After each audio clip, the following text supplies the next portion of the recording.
வணக்கம். அக்ஷு சமையல்ல இன்னைக்கு வாழைப்பழ கேக் எப்படி செய்யறதுன்னு பார்க்க போறோம். ஒரு பிரெட் சைஸ்க்குள்ள ஒரு கேக் பண்றதுக்கு தேவையான பொருட்கள் என்னென்னன்றத முதல்ல பார்க்கலாம்.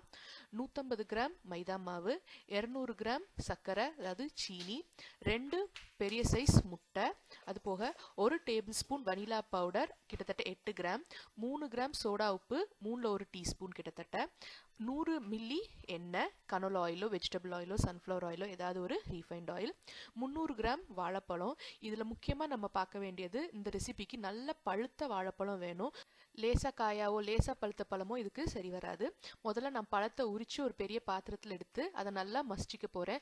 லேசா அமுக்கின உடனே நல்லா கூலாக மசிஞ்சு வரணும். அந்த அளவுக்கு நல்லா பழுத்து இருக்கணும். அப்போ தான் அந்த கேக்குக்கு கரெக்டாக இருக்கும். நல்லா மசிச்சதுக்கப்புறம் நல்லா ஒரு மிக்சரில் நல்லா அடிச்சுக்கோங்க. ஹேண்ட் மிக்சரில் கூட அடிக்கலாம். இல்லை நீங்கள் ஏதாவது ஸ்பூன் வச்சு அடிக்கிறீங்கன்னா நல்லா அடிக்கணும். ஒரு 5 நிமிஷமாவது கையை வச்சு அடிக்க வேண்டியது இருக்கும். எந்த அளவுக்கு அடிக்கணும்னா அது இந்த மாதிரி கரைஞ்சி மையா வர்ற வரைக்கும் அடிக்கணும். நம்ம இந்த கேக்ல பட்டர் எதுவும் யூஸ் பண்ணல. அதுக்கு பதிலாக இந்த வாழைப்பழ கூழ் தான் யூஸ் பண்ண போறோம். இப்போ நல்லா மசிஞ்சதுக்கு அப்புறம் இது கூட 200 கிராம் சீனியையும் சேர்த்துக்க போறோம். சேர்த்துட்டு திருப்பி ஒரு 2ல இருந்து 3 நிமிஷம் நல்லா கை வச்சு அடிக்கிறதா இருந்தா 3 நிமிஷமாவது அடிக்கணும். ஹேண்ட் மிக்சர்னா ஒரு 4-5 சுத்து சுத்தினா போதும். சுத்தி இந்த பழமும் சீனியும் நல்லா கலந்ததுக்கு அப்புறம் கொஞ்சம் கலர் இந்த மாதிரி பேலாகி வரும். இப்போ நம்ம ஸ்பீடை கொஞ்சம் குறைச்சிட்டு 2 முட்டை சொல்லியிருந்தேன் இல்லையா, அந்த 2 முட்டையும் அடித்து இதில் சேர்த்துக்க போகிறோம். சேர்த்துட்டு ஒரு மீடியம் ஸ்பீடில் அந்த முட்டை ஃபுல்லாக அடித்து கலக்கிற வரைக்கும் கலக்கிட்டு எல்லாம் கலந்ததுக்கு அப்புறம் ஸ்பீடை ஜாஸ்தி பண்ணிக்கலாம். இப்போ முட்டை நல்லா கலந்துருச்சு. இப்போ ஸ்பீடை கூட்ட போகிறேன். கூட்டி திருப்பி ஒரு 2 நிமிஷம் நல்லா நுரைக்கிற அளவுக்கு அடிச்சுக்கோங்க. அடிச்சுட்டு கடைசியாக மைதா மாவு சேர்க்க போகிறோம் இது கூட. அதுக்கு முன்னாடி நம்ம வச்சிருந்த 1 டேபிள் ஸ்பூன் வெனிலா பவுடர், அதாவது 8 கிராம் வெனிலா பவுடர், அது போக 3 கிராம் சோடா உப்பு, அதாவது 3ல 1 டீஸ்பூன் சோடா உப்பு, இதை முதல்ல சேர்த்துக்கோங்க. அப்போ அது நல்லா ஈவனாக மிக்ஸ் ஆயிரும். அதுக்கப்புறம் மைதா மாவு சேர்க்கணும். இந்த வனிலா பவுடர் கிடைக்கல அப்படின்றவங்க நார்மல் வெனிலா எசன்ஸில் ஒரு 2 டீஸ்பூன் ஊற்றுங்க போதும்.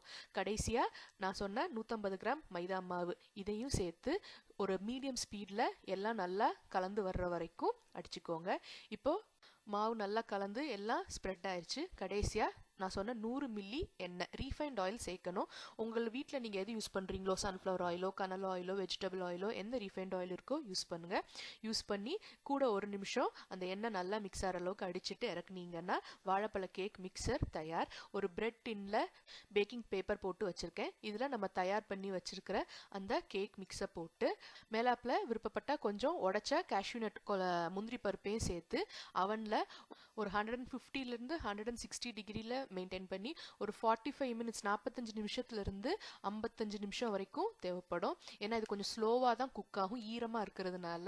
அதனால கொஞ்சம் டைம் எடுத்து சிலப்போ 1 ஹவர் கூட ஆகும். ஒரு கத்தியோ இல்லைன்னா ஒரு ஸ்கியூவரோ எடுத்து நடுவில் குத்தி பார்த்தீங்கன்னா ஈரம் இல்லாமல் கத்தியில் எதுவும் ஒட்டாமல் வரணும். அந்த பக்கம் வச்சுக்கோங்க. அப்படி வந்த உடனே கேக் தயாராகிடும். எடுத்துடலாம். ஓரத்தில் லேசாக கத்தியை வச்சு நீவி விட்டுட்டு அப்படி ஒரு பிளேட்டில் தலையில் திருப்பி வச்சிங்கன்னா கேக் வந்துடும். இதை லேசாக ஆற விடுங்க. ஒரு கூலிங் ட்ரேலையோ இல்லைன்னா ஏதாவது கம்பி மாதிரி இருக்கிற பிளேட்லையோ அதை ஆற விட்டீங்கன்னா அதுக்கப்புறம் நம்ம அதை கட் பண்ணி சர்வ் பண்ணலாம். ரொம்ப ஈஸியாக அது கலந்து வந்துடும். கரெக்டாக குக்காய் ஒட்டாமல் இருந்துச்சுன்னா அழகாக வந்துடும். இதை நீங்கள் விருப்பப்பட்ட மாதிரி ஸ்லைஸ் பண்ணலாம். க்யூப்ஸாக கட் பண்ணாலும் சரி, இல்லைன்னா இந்த மாதிரி ஸ்லைஸாக கட் பண்ணாலும் சரி நல்லா இருக்கும். நான் இன்னைக்கு கேஷ்யூநட் போடல, ஆனால் கேஷ்யூநட் போடுங்க. அது கொஞ்சம் எக்ஸ்ட்ரா கிறிஸ்பியாக இன்னும் கொஞ்சம் டேஸ்ட்டாக இருக்கும். அந்த ஓரத்தை மட்டும் ரொம்ப மெலிசாக வெட்டி எடுத்துட்டு அதுக்கப்புறம் ஒரு 1/2 இன்ச்லேயோ 3/4 இன்ச்லேயோ வில்லையல் போட்டிங்கன்னா ஸ்லைஸ் கரெக்டாக இருக்கும். உங்கள் வீட்லேயும் ட்ரை பண்ணி பாருங்கள். நிச்சயம் எல்லாத்துக்கும் ரொம்ப பிடிக்கும். நன்றி.